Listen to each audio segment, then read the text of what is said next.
n'abanyembaraga nk'uko babivuga.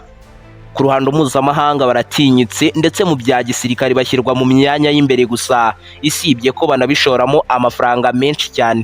Ni igihugu nyine ndi kuvuga cy'igihangange, ni igihugu kinini gituwe n'abaturage barenga miliyoni 146 zose. Ni igihugu kiyobowe n'umugabo w'igitangaza, akaba umugabo w'icyamamare, Bwana Perezida Vladimir Vladimirovich Putin. Dore ko muri iyi minsi ari gake cyane yuko makuru yaranze umunsi cyangwa amakuru yaranze icyumweru waburamo izina Putin cyangwa Uburusiya. Ku mbuga nkoranyambaga abatuye isi bibaza uwanisha undi hagati y'Uburusiya ndetse na Leta Zunze Ubumwe za Amerika. Ndavuga igihe bahurira ku rugamba mu buryo bweruye bakarwana, Umunyamerika agahagarara imbere y'Umurusiya, bagatunga n'imbunda, bagakurura imbarutso bakarasana.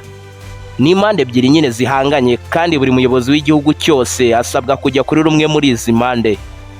Ubundi mu Burusiya hari intwaro zingana iki ku buryo isi yose yizumvishe itinya iki gihugu? Izo ntwaro se zo zishoboye iki? Reka tuzivugeho. Nimba ari ubwa mbere wisanze kuri uyu muyoboro mugari w'ibyegeranyo mu Rwanda, icyo usabwa ni ugukanda subscribe, ugafungura inzogera kugira ngo ukomeze gutungurwa no gusobanukirwa na byinshi bimeze nk'ibicanganye kuri iyi si nzima. Ndi Aime Christian. Ikaze. Ubundi igihugu cy'Uburusiya gifite abasirikari bagera kuri 3,570,000, dore ko ari kimwe mu bihugu bifite igisirikare kinini hanze y'imipaka. Bafite ibirindiro bya gisirikari mu bihugu bigiye bitandukanye hirya no hino ku isi, ibikorohereza iki gihugu kuba cyagera mu bice bigiye bitandukanye hirya no hino ku isi mu buryo bwihuse cyane. Igisirikare cy'Uburusiya kirwanira ku butaka, Russian Land Forces, nicyo gisirikare kugeza ubu gifite blende nyinshi ku isi, dore ko bafite blende zibarirwa mu 14,777. Banafite kandi ibimodoka by'urugamba byaremewe kujya ku rugamba bibarirwa mu 162 byose. Uburusiya bunafite n'intwaro zitwa self-propelled zibarirwa mu 3208. Banafite n'intwaro zitwa Towed zingana n'ibihumbi 8,350. Uburusiya kandi bwibitseho n'intwaro zitwa rocket projectors, ni ibimodoka by'urugamba birasa rocket nyinshi icyarimwe. Babifite ari ibimodoka 3,605 byose. Ibi bimodoka byose by'igisirikare cy'Uburusiya ni ibimodoka byuzuyemo system igezweho gusa. Zimwe muri izi blende nizo mu bwoko bwa T14 Amata ndetse na T19.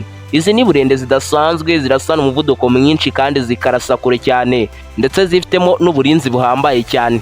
Igisirikare cy'Uburusiya kandi kirwanira ku butaka, kirwanya ibitero byo mu kirere cyifashishije systeme nziza igezweho yitwa S-400 ndetse n'iyitwa Pantsir S-1.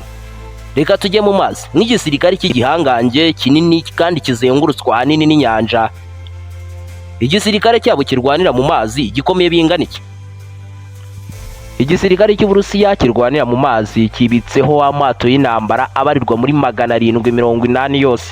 Ni igisirikare kandi gifite amato atwara indege z'intambara, icyitwa aircraft carriers, gusa ay'Uburusiya yitwa Admiral Kuznetsov. Ubu bufasha mu bikorwa bya gisirikare bibera ku ntera ndende. Igihugu cy'Uburusiya kandi kibitseho n'amato yitwa destroyers abarirwa muri 18 yose. Ni ubwato bukoreshwa kuri operasiyo z'indyankurye kandi bugahangana n'indege z'intambara, ndetse ntibutinye no guhangana n'ubwato buzwi nka submarine. Uburusiya kandi bufite n'amato yitwa corvette, amato aba ari matoya cyane ariko yihuta ku buryo buteye ubwoba, nayo n'aya gisirikare. Bayafite ari 83 yose, ndetse ni nacyo gihugu kugeza ubu gifite amato menshi ku isi. Ariko hari n'andi mato yitwa frigate, ni amato akoreshwa mu guhangana n'indege z'intambara no kurimbura submarine. Ubundi bakunze kuyita anti-submarine, ndetse akanakoreshwa no kuri operasiyo za kasamutwe. Akarusho k'aya mato y'Abarusiya yo yifitemo systeme y'ikoranabuhanga igezweho. Bayafite ari amato 12 yose. Nk'igihugu cy'igihangange birumvikana gifite n'amato yitwa submarine. Uburusiya bayafite arimo amoko abiri yose. Ubwoko bwa mbere bwitwa strategic nuclear submarine, ubwa kabiri bukitwa multipurpose nuclear submarine. Yose hamwe Abarusiya bayafite ari 65. Uburusiya kandi bwibitseho n'amato abarirwa mu 120 yose akora patrouille mu mazi gusa. Uburusiya kandi bunafite n'amato atwara za mine abarirwa muri 47. aya mato yitwa Mine Warfare Ship. Mu mbaraga zo mu kirere Uburusiya bwibitseho indege z'intambara zibarirwa mu 4255 zose.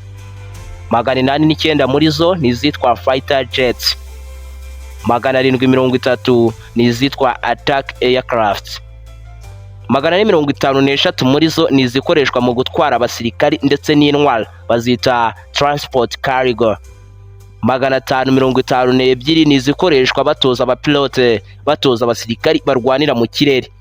Uburusiya kandi bunafite n'indege z'intambara ariko zijyaho rukomeye izitwa special mission aircraft, bazifite 145 zose.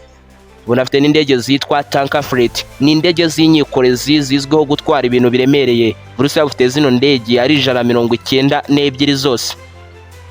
Uburusiya bufite kajugujugu z'intambara 1547 ndetse n'izindi zaremewe urugamba gusa 559.